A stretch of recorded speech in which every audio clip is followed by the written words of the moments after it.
ubugingo buhoraho bukomere cyane. Twongere tubasuhuze kandi tubashimire uburyo mukomeze kwitabira ibiganiro byacu. Iyi ni yacu n'ubugingo buhoraho. Njyewe tuvugana nitwa Maniragaba Innocent. Ariko sinjye uzagaragara kuri YouTube gusa, hazagaragara n'abandi, kuko iyi channel ivuga ngo ubugingo buhoraho, cyangwa se ni gute abantu bose bo mu isi bazabona ubugingo buhoraho. Uyu munsi twateguye insanganyamatsiko ivuga ngo umugani w'akabuto ka sinapi n'umusemburo n'umusemburo, umugani w'umusemburo. Reka turebe uburyo akabuto ka sinapi gakura. Si ubundi gashushanya iki? Akabuto ka sinapi karakura, kakagenda kakagera, kakaba ari agati, akabuto washaka ku rutoki gutya ntukabone, kangana n'ururo, kari munsi y'ururo, wagatera ahantu mu butaka bwiza kagakura, kakaba igiti gisumba ibindi biti byose byo mu isi, cy'ingazamarumbu. Kigakura cyane kiri mu butaka bwiza, kikarikwamo n'inyoni nyinshi cyane, abantu bakacyurira, abantu bakazagikoresha n'ibindi byose bakigukoresha, ibiti n'inkwi byose n'amakara n'ibindi byose wakeneramo. Ariko icyo giti gifite icyo kigereranya hano. Reka turebe, dufate akabuto ka sinapi tukagereranye n'ubwami bw'ijuru, cyangwa se ubwami bw'Imana. Ubwami bw'Imana hano ku isi. Uyu mugani waciwe n'umuntu witwa Yesu Kristo, ubwo yari ku isi, yambaye imbaraga y'umuntu, umuntu waje kwigira Imana muri iyi si, akaza kugira ngo abane natwe. Hari ahantu yize kumvisemo ngo ijambo rigize umuntu kugira ngo aze kubana natwe. Natwe rero reka tubitekerezeho, ni gute ese koko uyu Yesu yaciye umugani akabuto ka sinapi, si yakabonye gute? Reka tubisome uko byanditse hano muri Luka. Tugiye kureba muri isomo uko rigaragara muri Luka cya 13 umurongo wa 18. Nuko arabaza ati, mbese ubwami bw'Imana bwagereranywa n'iki, cyangwa nabushushanya n'iki? Birabugiranwa n'akabuto ka sinapi umuntu yenze akabuto akakabiba mu murima we, kagakura kakaba igiti, maze inyoni zo mu kirere zikarika ibyari mu mashami yacyo. Yongera kuvuga ibyo mugani yavuze mu kanya. Akabuto ka sinapi rero kagira ngo n'ubwami bw'ijuru. Reka duhere tuvuge ku bwami bw'ijuru bwagaragaye neza muri iyi si, ubwo Yesu yazaga mu isi, akaza akagirwa urusoro mu nda ya nyina, akavukira mu isi, akavuka ari agahinja. Ubwami bwe ntabwo abantu bari gupfa kububona, bari butagaragara, ariko uko agiye akura akagenda ashimwa n'Imana n'abantu. Yarakuze ageze aho yihererezaho abantu benshi, ageze aho aja kubatizwa. Yohana ati, ntabwo wakwiye kubatizwa, niwe ugomba kumbatiza. Ibyo bintu yabibwiraga umwana w'imyaka 12. Urumva ko Yesu yari afitiwe icyizere n'abantu b'abaturanyi be, bari bamwizeye nk'umuntu ubafitiye akamaro. Reka twibaze neza rero, turebe ubwami bwa Yesu ukuntu bwagwiriye ku isi. Ubwami bwa Yesu bwaragiye bufata, yahereye ku ntumwa 12, agera ku ntumwa 70, agera ku ntumwa 120, agera aho yigisha 5,000, abantu 5,000. Hari n'aho twabonye yigisha 4,000. 5,000 nibyo bavuze hagiye iby'abagabo, ariko abagore n'abana batarimo. Kandi murabizi ahantu hose mu isi, iyo uvuze 5,000, haba hari abagore 6,000 cyangwa 7. Haba hari abana nk'ibihumbi 10. Tugeranye ko byari 20,000 biri mu iteraniro rimwe. Yesu bose arabigisha, baranyurwa. Arangije arareba abantu bamaze iminsi bari kuza kumurikira kurikira ijambo ry'Imana, muri koko biriya byose biboneka mu Matayo byinshi, 80% byabaye mu cyumweru kimwe cyo gupfa. Cyo cyumweru cyonyine nibwo ubutumwa bwa Matayo n'ubwa Luka n'ubwa Mariko tubusanga. Ibyinshi byose byanditswe byatutse kuri cya cyumweru. Murebe ibiganiro byose yavuze, kavuga mu gihe gito. Abantu bo mu isi, abari bari aho hafi, abakure bose baratangaye, bavuga ati, uyu mubwiriza ntago asanzwe, kuko yavuye ku Mana. Muri Yerusalemu bakavuga ngo Hoziyana, hahirwa umwami uje mu izina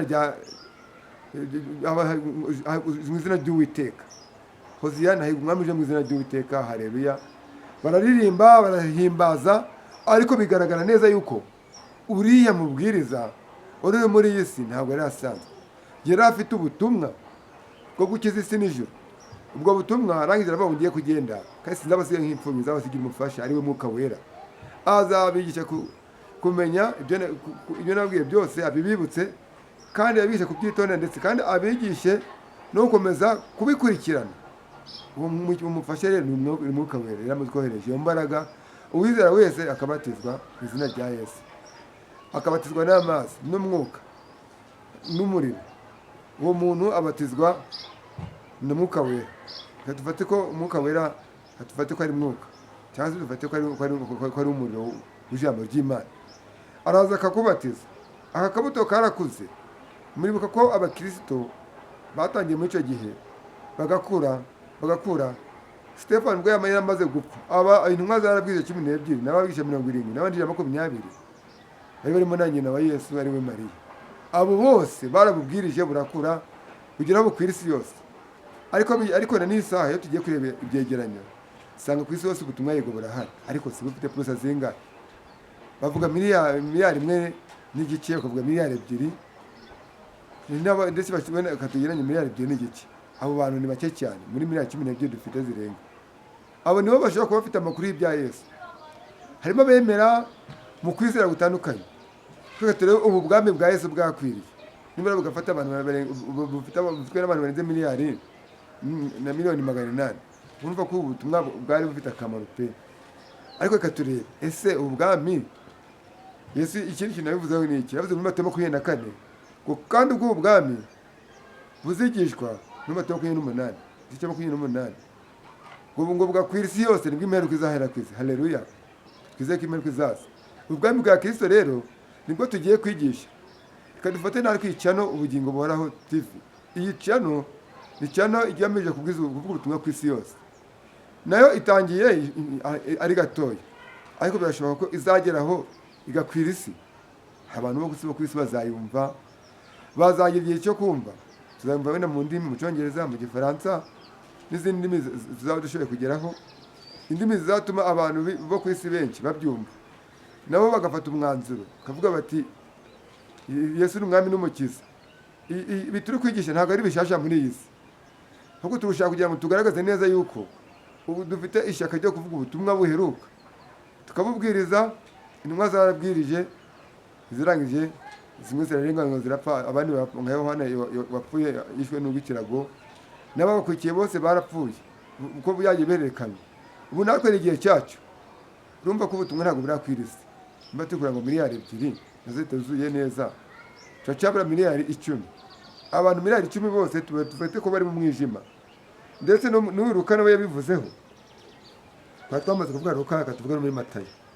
Nawe icyo cya 13 nawe yavuzeho, iki gice mushaka muzakibonamo kivuga cy'akabuto ka sinapi kagira ngo n'ubwami bwo mwijuru. Ubwami bwo mwijuru bugira ngo n'akabuto ka sinapi kagakura.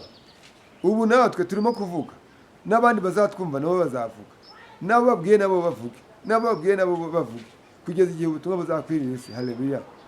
Ubu ni ubuhanuzi, nta kindi twabukurenzaho. Shaka muri Matayo 28 marareba uburyo Yesu yavuze ngo uzemera muzamubatize mu izina rya Data twese n'Umwana n'Umwuka Wera. Ubwo urumva rero haragarutse ku Mana butatu. Ariko ikibazo ntabwo gisubiza abantu bumva vuga ngo Data twese n'Umwana na Mwana na Mwuka Wera. Ariko abo bose ntabwo bigira babiri.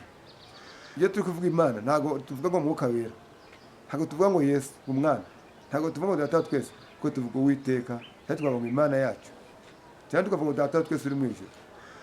Ariko iyo bavuze ngo Imana Data, tuvuga ruti ni nyir'ibiremwa, ni nyir'ibihe.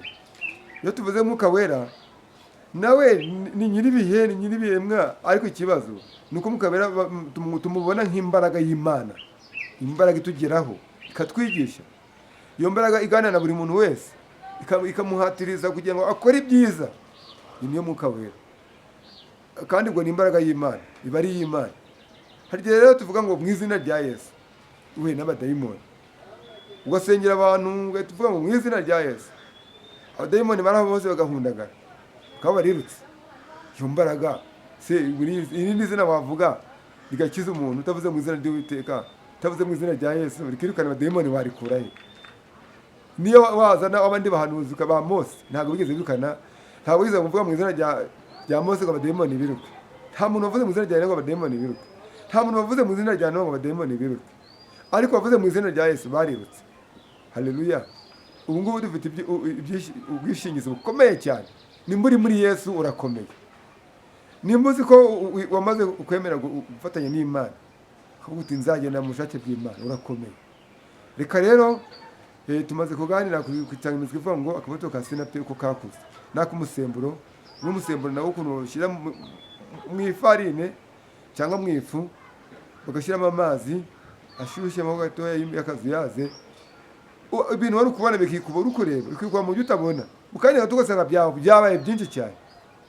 Nimba ari ukuvuga uti ibi biryo, uyu mutsima ni gakeya, ukabona mu kanya abantu bose batangiye gushima Imana, bareba bakavuga bati ubu byabaye byinshi. Yuko se niba Yesu yaratubuye amafi 2 n'imigati 3, imigati 5 n'amafi nimba 3 nimba 2, ntabwo turazi gusoma uyu munsi.